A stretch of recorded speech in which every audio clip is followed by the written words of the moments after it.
Hey there, Brewers fans. My name is Seth Stoles of Brewer Fanatic, brewerfanatic.com.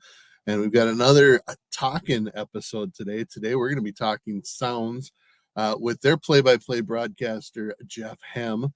The Sounds are currently in Memphis, finishing up. They've got half of their 6-game series remaining. And we'll talk to him about the team, himself, and kind of some of the players that you've probably seen moving up and down between Nashville and Milwaukee, and actually Nashville and Biloxi in some cases as well. So you don't want to hear from me. You want to hear from the star of this show, and that is Jeff Hem. Jeff, how are you? I don't know about star, Seth, but I'm doing well. Thanks for having me. Absolutely. Well, let's start with some basics. Tell us a little bit about yourself. You've been with the Sounds for, I think, 12 years, since 2012, which I guess is 12 years. And, what's some of your background even before that?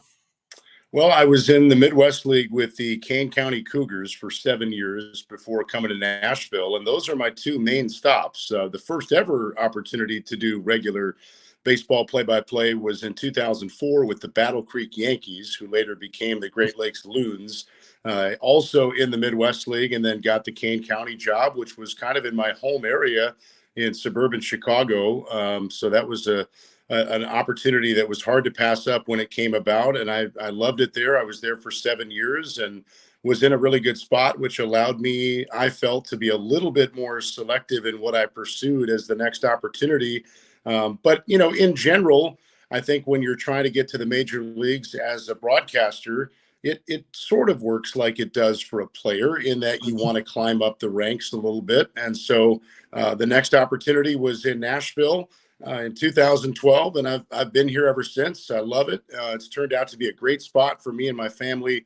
And so, I'm thankful that I've had some longevity in a couple of spots and not felt like a gypsy where I'm jumping around every other year, because it can be that way and it's tough. Absolutely.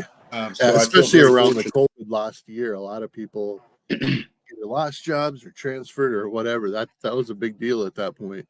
Mm-hmm. Yeah, so I feel very fortunate, and then that's kind of the baseball path. And then I do announce some other things in the off season, the baseball off season, around Nashville and around the greater region that I'm in. So I enjoy doing football and basketball and being what I hope to be, a well-rounded broadcaster. But baseball is certainly what got me started, and a sport that I love. And so I feel very fortunate to be in the position that I'm in. So tell me, did you go to college to become a broadcaster? Was that always your plan, always your goal, or and if so, what types of classes or things did you want to do to make sure you were prepared for it? And if not, what was your path educationally? Yeah, it's I listened and watched sports from as far back as I can remember, but I cannot say, oh, I knew I wanted to do this from the age I was 7. I am not Yeah. one of those broadcasters who knew I wanted to be a broadcaster from sort of day one. Like a lot of guys, I wanted to be a professional athlete, and that went out the door as time went on, like it does for most of us. Right. I was a journalism major in college, but also, like a lot of people in this world, I changed a few times over the course of college. I knew when I went to college that I wanted to be involved in sports in some capacity. So initially, I went to college thinking I would be a teacher, and then I could be a coach in addition to that. And that was kind of the initial path. And then that kind of changed a couple times. For a weekend in college, I was pre-med. Then I went off of that. Like I was trying to figure it out. I did not know what I wanted to do. And it even though, like I said, I had watched and listened to sports since the time I was very young, it did not click for me until late in college that broadcasting could be a career. I had not put together like, oh, I could actually go do that. Yeah. It was sort of, I will never forget it. I was home at Christmas time early in my college days. We had a big family gathering, and sort of the conversation evolved into, let's help Jeff figure out what he can do for the rest of his life. And I had an uncle who said, well, let's try to take money, try to take some of the other stuff that of course has to be factored in. Try to take that out of it for a second. What Right. would you want to do if you could do anything? And it turned out the answer was broadcasting. I kind of landed on it in a circuitous route. And so from that point forward, that became the goal. Play-by-play became the goal. Becoming a sports broadcaster became the goal. So that it was an interesting path. So I spent the last really year and a half of my college time at the University of Iowa focused on play-by-play, but a lot of the coursework was geared toward becoming a newspaper reporter or a television, an anchor, a news anchor. So I had to try to do play-by-play on the side and really learn about it from a grassroots component. So there were no broadcasting classes geared to sports and play-by-play. So Yeah. by the time I got out of college, I was still very, very raw as far as a play-by-play guy goes. I mean, I hear from people now who send me their stuff. They're juniors and seniors in high schools, and they've already got a demo reel. They've already done play-by-play. They are infinitely farther ahead at their point in their life than I was at that point. It was very late for me. I got lucky along the way to get to where I did because I was not as prepared as I could have been had I known a few other things along the way or decided a few things a little earlier. So I'm lucky. I got very lucky in some senses. I guess last question kind of on this, and then we'll start talking about some of the players and the coaching staff on your Nashville Sounds team. But, you know, doing football, doing some of these other sports, how does that alter or affect your ability to call baseball? I mean, I think, a lot of times, say hockey, the puck moves around so quickly. You've got to be so on the ball. Basketball is the same. Football is, for a short period, you got to be very descriptive, and then you got a little time, and then to really, I mean, each sport is a little bit different, but how do you compare baseball to that? And I mean, clearly I don't want to put words in your mouth. Clearly it's the one you love. Well, I love all of them because, like you said, they all present different challenges. I mean, baseball, people think that, and I guess in some ways it's true that baseball is number one for me because that's the one I do the most. That's just got the most games in that schedule, and that's the one every day. Yeah, and it sort of pays most of the bills just because of that, at least for now. So, but you're right; they're all very different, and I do feel like they all make me better at the other ones. For example, football, because there aren't as many games, you go into a football broadcast really having to set up why is this game so important, and Right.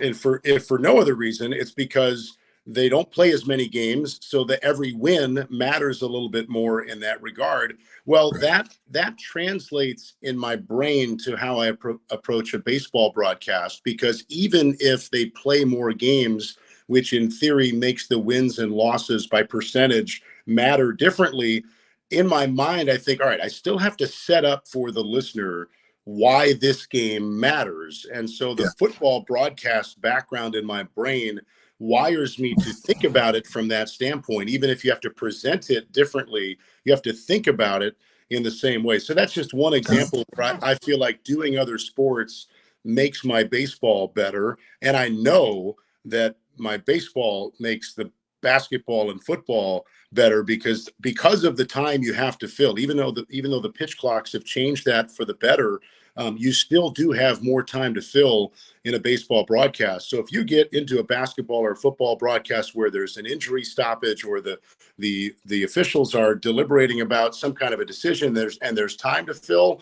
you've got that skill set down from baseball. Yeah. Very Right. easily. So I love doing all of them because they all are so different, and yet they do make you better at the others because you're sharpening a different pencil in one that somewhere along the line is going to affect how you do one of the other sports. I hadn't asked others that I've interviewed, about that. I'm glad I did because, I mean, to me, that's a very interesting question. It's like, why do you need the rest for a pitcher? Well, because, otherwise your arm's going to fall off. You need to get away from the one to focus on some others, I think, just because they do make you better. And you make the point, you have to sell the fact that today's baseball game, 1 out of 140 is important. And if they have a walk-off, it's exciting because it matters.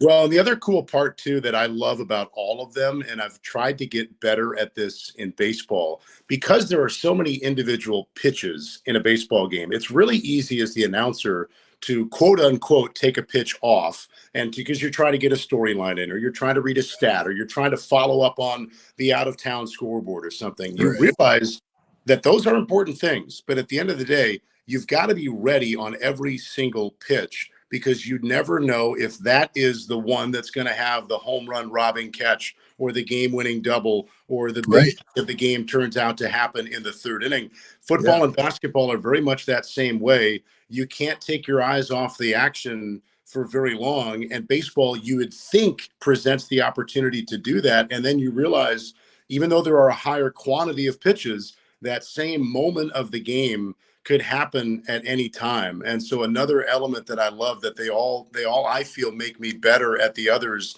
because baseball presents the opportunity, you would think, for certain things to have more time. But if you're forgetting about the game, or you're not focused on that battle of pitcher versus hitter every time, you're not doing it right. And so I Yeah. try to, as time goes on, get away from the other stuff more and just call the game. And that's the football, basketball brain broadcaster component that is sharpening the skill set in baseball, to not get lazy, or to not, and then all of a sudden you're behind the action and you're talking about the out of town scoreboard, and then all of a sudden the right fielder's already making this great catch, and you're trying to catch up to the action. You don't Yeah. happen as the announcer. You want to be ready on every pitch. And then if the ball is outside, the batter didn't swing, go back to your storyline or whatever you were talking about, but stop that with enough time to circle back and be ready for that next pitch. Okay, quote unquote, nothing happened on that pitch. Go back to it. And you've got to call every pitch still, and not have the game become an, oh, by the way, there's a game going on. So again, I Yeah. love doing the other sports, because I think they all make a difference in how you call baseball. Yeah.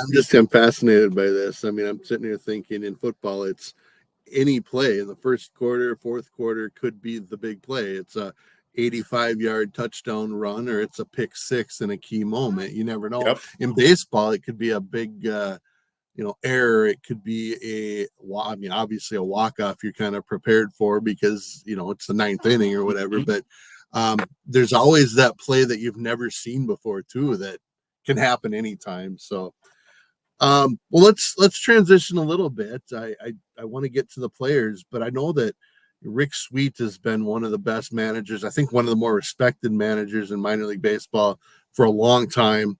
It's been kind of like working with him, getting to know him, and what do you think has made him so successful over the years? Not only winning games in the minors, which I think matters probably more at AAA than the lower levels, but still not as much as getting guys ready for the big leagues, while still doing that development and getting guys ready to play with the Brewers. Yeah, Rick is great. I really enjoy getting to work with him and watch him go about his business. He's been one of the all-time winningest managers in the minor leagues. And what I think he continues to be very, very good at is evolving. He will tell you he is old school in some ways, but he is not someone who ignores analytics or where the game has gone to with numbers and how players can utilize that information. I feel like he continuously makes himself a good blend of everything that a manager needs to be. And at the end of the day, his players know he cares about them. He is on their side. He's trying to get them better, and he's trying to get them to the big leagues. And at AAA, you've got to present some hard truths to guys at times. So that has to be done in the appropriate way. Rick has told me before, while a great part of his job is getting to tell somebody they're going to the big leagues, once that happens, every single time there's a transaction, there are two or three other guys that his brain has to go to and think about that then aren't going to the big leagues, that might have been in the mix to go to the big leagues in that situation. And he's got to keep those guys on that right path, and not let them go off of that path out of frustration that they're not going to the big leagues. That takes a really important skill set and ability to be able to make sure those guys keep getting better, so that if there's another opportunity down the line, maybe it's their turn. So AAA is a fascinating level. No doubt big league baseball is the best level. I could make the argument, and I've said this before, that AAA baseball is the most interesting level just because you've got so much at play with the dynamics of who's going to the big leagues, who's not going to the big leagues, who's coming in from outside the organization, who's a homegrown player. Guys are getting claimed, guys are getting released, guys are getting optioned, they're getting called up, they're traded. Oh, I mean, it it's is crazy. it is never ending. And so you're trying to do multiple things at one time if you're a AAA manager or a pitching coach or a hitting coach, because the AAA team wants to win every game. And sometimes the cards are stacked against you because of who you can't use, because they might be needed, who you can't use because they are going to the big leagues the next day, who you don't have, because a lot of times just because a guy goes up doesn't necessarily mean another guy's coming down. So you're playing with a thin roster at times. So all of those ingredients are being managed simultaneously. It takes a very detail-oriented person to be able to handle all that and then try to put guys in a position to go win a ball game and do their best. And Rick is a master at it, and there's a reason he's been doing it for as long as he is. The other thing I appreciate about him from my job specifically is that he loves being asked questions, and he understands that in my role, I'm trying to learn, and I'm trying to, on behalf of the listener, play along with him from the booth as the game is unfolding so that I can explain, here's why this is happening, or here's why the sounds are doing what they're doing, or why they're not doing what you think they should be doing in a certain situation. And Rick understands, he just loves talking baseball. So if I go to him the next day and say, hey, how come you didn't do this? Or I'm curious why that happened. He is happy to explain it and understands it's not being second guessed. It's just being educational for the benefit of the fan and the audience. So he's just always up for talking baseball. And so in my role, that's a wonderful thing to get to have as a AAA manager, a guy who the door is open. Come ask me anything. He may not be able to answer it, or he can't tell me sometimes, but he's open to any question at any time. And I think that benefits Sounds fans to become smarter fans, because I have the access to the manager, and 9 times out of 10, he will happily explain why something is unfolding the way it's unfolding. And it usually makes perfect sense once you hear it. And that makes everybody better and understand the game better when you've got a manager who gets that part of it. Absolutely. I think the play-by-play and writing the lineup and making in-game decisions is such a small part of what a role, or the role of a manager at any level, but especially the psychology or psychologist form of a AAA guy who you got 32-year-olds and you got 21-year-olds and everything in between. So I want to get to, I mean, we talk about it all the time. Pitching wins, right? And on your roster, you've had Carlos Rodriguez, who I would say fits the prospect category, who's made 10 starts, and Chad Patrick, kind of in between, a little bit older, but not, beyond prospecty status at 9 starts. And then Aaron Ashby, who was a big prospect, and now he's kind of trying to get that back. But after that, you've had all kinds of guys, anywhere from Tyler Wiesner, Robert Gasser, who obviously was terrific last year. Now he's been up. We've seen Tobias Myers up and down a couple of times. That's the other part you were talking about, is it just changes all the time. Just overall in general, you've got those 3 guys that have made the primarily most of the starts. But what does the rest of the pitching staff look like at this point? Yeah, it's been a great staff. They've been at or near the top of the league in a lot of different categories all year. And I think our pitching coach, Jeremy Accardo, and bullpen coach, Pat McGuff, deserve a shout out, because a lot of what I just talked about that Rick Sweet has to oversee, if it's involving pitching, those 2 guys are part of it too, Jeremy and Pat. So the pitching management has been wild this year, and for great reason. It's a first-place Brewers team, so no one down here is complaining, and usually the movement is involving a guy getting a big league opportunity. Jansen Junk, Robert Gasser, Tobias Myers, Kevin Herget's been up and down a couple of times, Jared Koenig. So the Brewers are needing guys at every turn, and guys are going up from Nashville and doing a great job. So that's been really cool to see. But the staff as a whole has been great. And the names that you mentioned are at the core of it, at least on the starting pitching side. It's been really fun to watch Carlos Rodriguez. He had another quality start last night. He is looking very comfortable, looking very much like the two-time Brewers minor league pitcher of the year that he is. He's only 22 years old. And, this automatic ball strike system and ball strike challenge system that we have 50-50 one, 50-50 the other at AAA presents some challenges for guys to get used to. I think that was part of the early season struggles for Carlos. I think it takes time to get acclimated to AAA. You're just facing a different type of hitter than you see at AA. They don't swing at some of the same things that guys will swing at AA. And then Carlos has also told me he's made a couple of mechanical adjustments that have really helped him. And so all of those things have factored into a terrific month of May after a rough April. He's been really fun to watch. Chad Patrick is a diamond in the rough. Like you said, he's not showing up in prospect rankings, and we're all, I do it too. We all look at those ranking lists, and they all need to be taken at times with a grain of salt. Chad is only 25 years old. The Brewers acquired him in the offseason from the A's, who had gotten him last year at the trade deadline from the Diamondbacks. He's not been at AAA for very long, and before this year, his AAA time was in Las Vegas for the A's, where it's very tough to pitch in that kind of a climate. So I feel like we're really seeing, in multiple ways, Chad Patrick for the first time, and he's been terrific. I mean, he has dominated at times. His cutter is a thing of beauty. Guys just see it. It's coming right down the middle at times, and they just can't touch it. So Patrick's been really fun to watch. Aaron Ashby is still working through what I think is a long comeback from missing all of last year. And so he's coming along. He's had 2 of his last 3 outings have been really good. Tyler Waisner up from AA has a very bright future, big, hard thrower with a power sinker. He's only going to get better. So those 4 guys have really anchored a rotation. And then that 5th spot has kind of fluctuated based on Brewers' needs. Myers, Junk early was a starter. He's a reliever now. So that there's been some movement in that spot. Taylor Clark is now in the rotation, getting built up as a starter after coming off of a rehab assignment. So the rotation has been a strong point, but the bullpen deserves a shout out too, because it's been the number 1 bullpen at AAA most of the year. Jared Koenig was a big part of that, who's up with the Brewers now. Enoli Paredes was a massive part of that. He's been terrific so far for the Brewers. Rob Zastryzny has a sub-2 ERA. There's been no shortage of relievers. Ryan Middendorf is really becoming a guy in that bullpen. So the pitching staff is deep.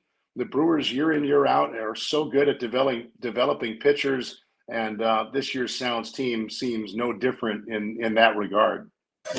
Well, and I mean, the names you mentioned, I was going to say, Jared Koenig kind of became took him 8 years or so to become an overnight success, Yeah. But, I love those paths though, man. Those paths are always, just, not everybody's first rounder from a Power 5 number 1 prospect right away. You find so much talent in this game from all corners. I love those kind of stories like Koenig's. Absolutely. Yeah. I mean, the path to development or player development is not a linear path by any means, even for the first rounders who sometimes don't make it, or for the guys that go undrafted. So no, that's a lot of fun. My next question was going to be kind of if there were any other under the radar names that we should be looking at, but I think you've named a couple of those in Paredes and yeah, I got to know Pat McGuff when he was with the Twins organization, and just a good guy, and he knows what he's doing, very smart. So they're in good hands, no question about that. Oh, I agree. We've got very good – the Brewers have very good people and pitching coaches for the Sounds with Jeremy Accardo and Pat McGuff. All right, I said 25 to 30. Well, I probably said 20 to 25 minutes. We're already at 24. I do want to just touch on a couple hitters, if you're okay with that. Yeah, you're talking to a broadcaster, Seth. Talking is what we do, so any kind of time parameter usually goes out the window when you're talking to a play-by-play guy. No, I know. I get that. That's why I try not to have too many prepared questions. I want to talk about a couple of guys. Number one, I think Brewer Hicklin had a tremendous month of May. And he's another guy, 28, that doesn't have the prospect pedigree maybe, but he's been really good. What are your thoughts on him? Yeah, and it's too bad. Hicklin just a couple days ago had to go on the injured list with a back injury, and he has been so much to this offense. I mean, he's top 10 in the league in a bunch of different categories. Hopefully, it's not a long-term injury, and it sounds like that might be the case, that he's not going to be out a while, which is great. So hopefully he's back in there. But you're right. I mean, AAA, what the key to having a ready option at AAA, if you're the big league Brewers in this case, is yes, you need to have some of your own coming up and some of those prospects and the younger players. But when you're a contending big league team, as the Brewers are every single year, you also need to have some more veteran type players. And veteran doesn't have to mean 34 years old where they've been in the big leagues for 9 years. Just someone who knows AAA, someone who's already been to the big leagues. And the Sounds have a lot of those guys. Vinny Capra on the infield, Yanni Hernandez on the infield, Brewer Hicklin in the outfield. These guys who've gotten a taste, they're sort of beyond the age and the prospect ranking status. So a lot of people may not know them as a household name, but they can be very important pieces when the Brewers have a short-term or a long-term need. And I put Brewer Hicklin in that group. He got a very small taste of the big leagues with the Royals a couple of years ago. He clearly knows how to produce at AAA. So, like, you used the perfect phrase when you talked about how this is not a linear path. Just because a guy is 28 and has been to the big leagues and maybe didn't light the world on fire when he got there doesn't mean that he's a finished product. Nobody is ever a finished product in this game. Even the Freddie Peraltas of the world are not a finished product. Even the Devin Williamses are not a finished product. This is a really hard game. Guys are always trying to get better. Sometimes the smallest tweak can have the biggest impact. So I look at a guy like Hicklin and some of the other guys on this Sounds team as very capable of helping the Brewers if there were a need at that particular position. And I think down here, the biggest component is just stay ready, be ready. Don't obsess about, am I getting called up today or tomorrow? Just do your thing. Things happen. Unfortunately, injuries happen. You've got to be ready. And so a guy like Hicklin or some of these other slightly older, by prospect terms, slightly older players are a very big part of a good AAA team and what you have to have with depth. I mean, look at Enoli Paredes, look at Jared Koenig. These guys are becoming very reliable arms in a first-place Brewers bullpen. And they are not in any kind of a prospect ranking, and they're not 22 years old. And I think they're having some success because they're not. They've already been through that process, and they've gotten better through that, and they've learned some things. So when you're called up and you're expected to help right away and not be a, hey, let's see what you can do. We're in last place. We're playing for next year. Just go play. The Brewers are not in that kind of a situation. They need to know that guys can produce right away when they get that opportunity. So those are the kind of guys that help winning big league teams as much as it's fun. And don't get me wrong, it's very fun to see the Gassers and Blacks and some of those Myers, some of those prospects go up. They can help too. It's just a different expectation, I think, sometimes when some of those guys go up compared to guys who have a little bit more mileage in their career. Again, just I agree with the point. And you look at the big league outfield. You got Yelich, Frelick, Chorio. Weimer's kind of back and forth. Perkins has made himself a big leaguer, and then in the infield, they're set pretty much everywhere. And that leaves a situation where Owen Miller's going back and forth, and really guys like you mentioned, Capra, Chris Roller. I would even say, Oliver Dunn just came down, I believe. Isaac Collins is kind of a forgotten person in terms of a thought of the big leagues, but he had a tremendous April, and I'm sure a little less in May, but a guy that can play 3 or 4 positions. There's the challenge, though, is letting him develop, thinking he's got a chance, because hopefully he does if he continues to do what he does, but there's just so many depth pieces. It's got to be a challenge. I remember interviewing, back to pitching for a second, and I'll explain why this ties back. I remember interviewing our pitching coach, Jeremy Accardo, last year and asking him about Jansen Junk. And so the Sounds had some other pitchers who were pitching really well and just had not gotten either an opportunity or an extended opportunity with the Brewers. And Jeremy, who pitched in the big leagues in his own right, used a phrase that I really like. He said, sometimes I just have to remind these guys, it's just not your turn yet. If you keep doing it, you will get your turn. And I feel like, as you talk about a guy like Isaac Collins, that's a perfect thing to remember. the depth chart is pretty significant for Brewers outfielders right now, whether it's Hicklin or whether it's Collins. And I'm not saying they won't get called up. To your point, maybe they will. Hopefully they will. They're playing well enough to get an opportunity.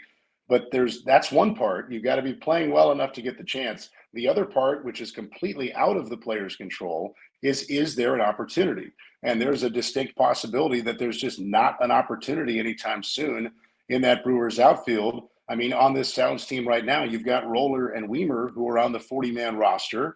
And so sometimes it's just not a guy's turn yet. And that doesn't mean they can't be a big leaguer or they won't be a big leaguer. It's just how it goes. It's a really hard roster to crack.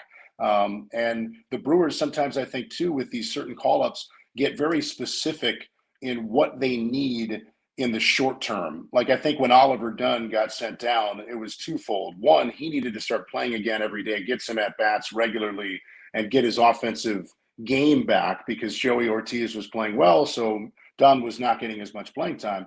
But I think the Brewers were also going to see a lot of left-handed pitching coming up in that part of their schedule. And so Dunn, a left-handed batter, came down. Timing worked out to get some at-bats, start hitting well. He did that. And Roller was called up. Now, Roller only got one at-bat while he was up, but that was a right-handed batting outfielder going up for a left-handed batting infielder who was coming down. So it just wasn't the time for another type of player to go up. So sometimes it's just about what the big league team literally needs, not what they're looking for long-term to see if a younger player can turn out to be a big league regular. There are any number of reasons why a certain guy is called up versus another. And sometimes it's just very circumstantial and it's not anybody's fault or shortcoming that they weren't the guy called up. Absolutely. And I'm totally a cliche right now. I drove down last night and my parents saw I'm a blogger / podcaster sitting in my parents' basement right now. And they're getting a new air conditioning system, so I apologize for any background noise you're getting. But I do want to ask about Tyler Black. I mean, I think hitting wise, he is legit, and I think he's got a chance to be, maybe not a 30 home, but an overall hitter. But does he have a defensive position? Have you seen him enough at various places to think he could have a spot other than DH? Yeah, I think there's a couple options. I think right now the Brewers are trying to find out if he could be a first baseman. That's where he's playing down here. That's where he played for the most part when he went up to Milwaukee for that brief stint. That is still a work in progress. Tyler works as hard as anybody I've ever seen. He is out there every day doing early work with the Sounds infield and first base coach David Tufo, trying to just get better and better every single minute he is down here at first base. So I think the jury, in fairness, is just still out on Tyler Black as a first baseman. And it'd be foolish to say it's going to happen or it's not going to happen. It's just very early, I think, still in that process.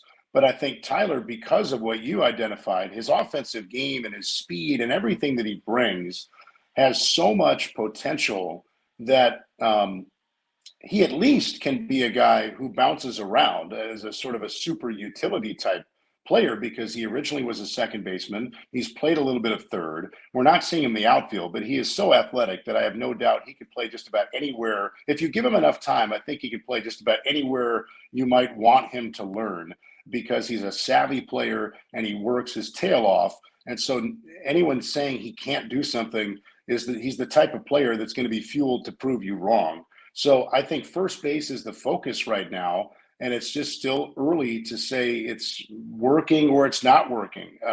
He knows it's a work in progress. He also knows how difficult that position is, and I'm not sure people always realize how difficult first base is. There are so many intricacies of first base that people don't realize. It used to be that spot where you threw the big unathletic guy over there and he was just a doorstop, and that was where you got the bat in the lineup.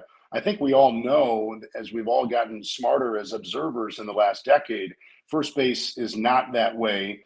And I think teams are putting different types of players at first base. And so Tyler Black, I think there's no reason to think he can't become a very good first baseman. He's got all the potential in the world to make that happen. So, yes, to answer your question in one word, yes, he can absolutely be more than a DH at the big league level. Where that is could be a few different spots, or it still could be first base. And that's, I think, the Brewers' focus right now is to still fully investigate to what degree can Tyler Black be a first baseman. And I had to look real quick. He's 23. Now, I don't know. He's just age 23 year. He might be 22, might be 20, whatever. But, I'm going to throw a couple of names here at you, and this will be my last questions. I'm going to just throw some names to lead into it. But my ultimate question is going to be, are there some under the radar guys that you think deserve or we should start maybe paying attention to? And I'll say that while looking at, Andrew Monasterio was that guy last year that kind of came out of nowhere, helped the Brewers tremendously, kind of a big surprise. I've always had a thing for the guys that were non-drafted free agents in the COVID 2020 draft. So I'm a big Noah Campbell guy. I always have been.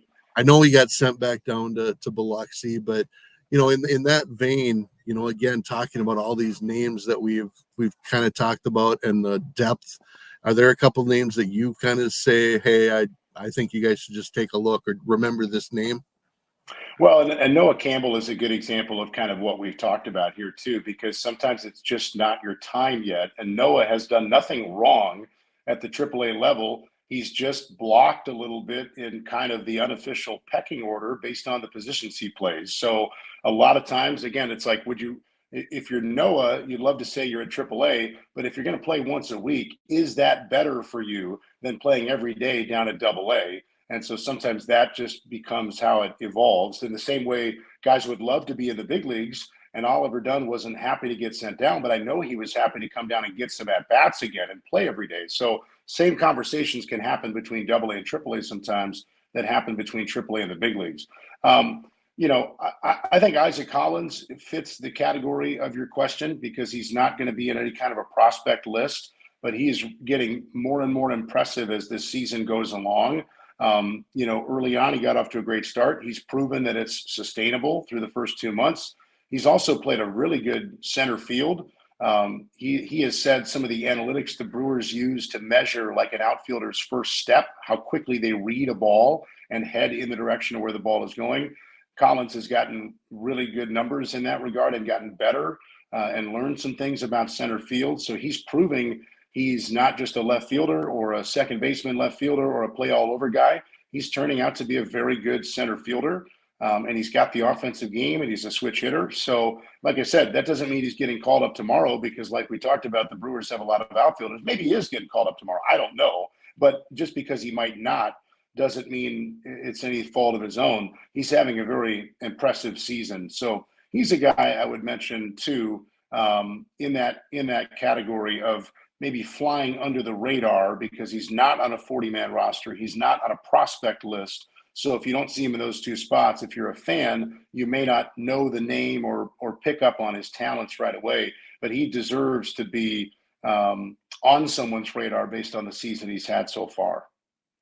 When I talked to him this offseason, he said the biggest challenge last year was trying to adjust to left field and to now be thrown into center, which may or may not. I mean, people have differing opinions on if that's easier or harder, but he did say that one thing he was working on was, that first step type of approach. So, and to think the Brewers got him as a minor league Rule 5. Yep. Even though he had some decent years in the Rockies organization, just a tremendous athlete. So with that, you're in Memphis. You'll be back at home next week. Yep. I'll give you the last word. You've got your blog. I've got listed there on the bottom as well. I checked that out. You got a lot of interviews, your pregame type of information. There's a ton there, so I encourage people to go check that out. And any last words from you?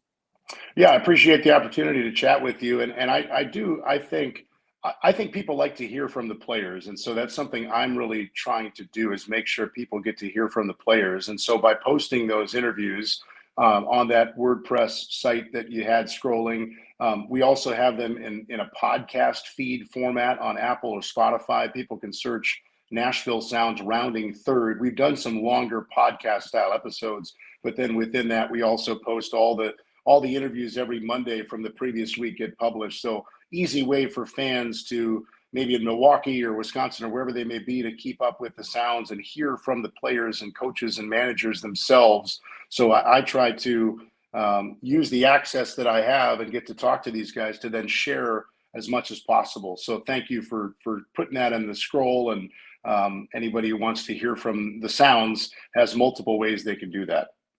Absolutely. Well, again, thank you for your time. I told you 20, but I told you most of these have been going 35 to 45 minutes. So, like you said, and every broadcaster will say, you don't have to come up with too many questions. We'll fill the time for you. So just wind us up and we go, Seth. Just wind us up and we go.